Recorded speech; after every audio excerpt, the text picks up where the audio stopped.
This is Devin with a CRP Minute, and this is a UFC on ESPN+12 Preview.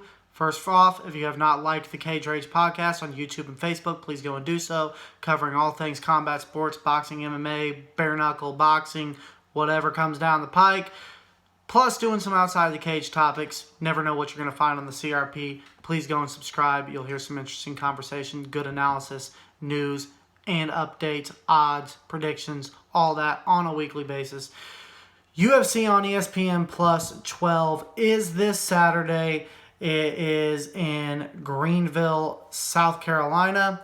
It is going to be on ESPN+, and it is headlined by a big featherweight bout, featherweight being the 145-pound division, between number 5 ranked contender in the division, Hinata Moicano, taking on the Korean Zombie, number 12 ranked featherweight, Chan Sung Jung. This is going to be a great fight. Korean Zombie been very inactive for the past several years. He had to join mandatory Korean military service for a period of years, but he's a former title contender, fought Jose Aldo back in the day, pulled together some impressive wins since he's been back. He came back, well, it was only one punch. He came back and knocked out Dennis Bermudez back at UFC Fight Night 104 on February of 2017. Then came back and had an epic war with Yair Rodriguez, which he unfortunately was at the losing end of maybe the coolest knockout in history. The knockout at 4:59 to the final round, being the 5th round, with a uppercut elbow knockout on the hands of Yair Rodriguez in a fight that I believe that the Korean Zombie was winning, but nevertheless cost him the fight. It was still a very entertaining fight. It was the same Korean Zombie that we were used to from back in the day, always trudging forward, tough as nails. But he's going against Hinata Moicano, a guy that was really brought in, build the fight to beat Jose Aldo and be the next title contender.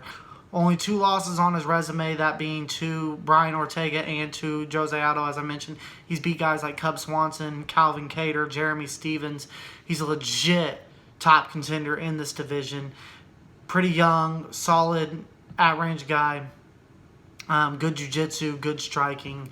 So this is going to be a good fight. I believe that Korean Zombie has to get into his face, has to make this fight dirty. Can't just be on the outside of maybe a more technical fighter in Hinata Moicano. But I think this is an interesting fight. Good co-headliner on the card between a pair of elite bantamweights.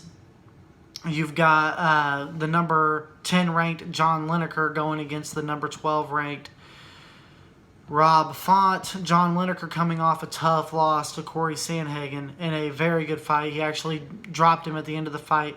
It was a split decision loss to Sandhagen. I think Sandhagen pretty clearly won the first couple rounds. But when we look at Lineker, Lineker's been, very consistent.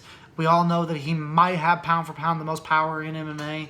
I mean, he's just got fire. He just missiles in his fist for such a smaller man. But he's 8-2 in his last 10. Only losses being decision losses to TJ Dillashaw and to Corey Sandhagen. No shame there. We know what he's going to be about. He hasn't really developed, I don't feel like. He's been pretty much consistently the same fighter, but it works for him. He's got insane power that most people can't deal with. Rob Font, 31 years old, 16-4 overall. He's 2-2 in his last 4 fights, but he's got wins over Sergio Pettis and Thomas Almeida, losses to Rafael Sunsao and Pedro Munoz. I always like to watch Rob Font fight. I'm a little concerned about him in this style of a fight because I think this is going to be a firefight. I don't think Font has the wrestling necessarily to be able to take Lineker down. And Lineker, if you're not super crafty like somebody like Sandhagen, if you go in there and just try to tit for tat and outbox him, it just takes one with this guy, man. He's a guy who's fought at flyweight, but man, he's got missiles in his hands. But I want to cover a couple other fights. You got Andrea Lee and taking on Montana De La Rosa in a women's flyweight bout. And coming into this fight, as I've mentioned a lot here recently, this new division at flyweight, women's flyweight, is dominated by Valentina Shevchenko, but it's also a newer division. It's still developing. We're still seeing where the rankings are going to shift out.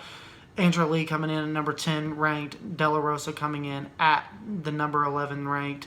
When we look at Angela Lee, she is 10-2 overall in her fighting career, 30 years old. And at this point in her career, she's undefeated inside the UFC. She's 2-0 inside the UFC.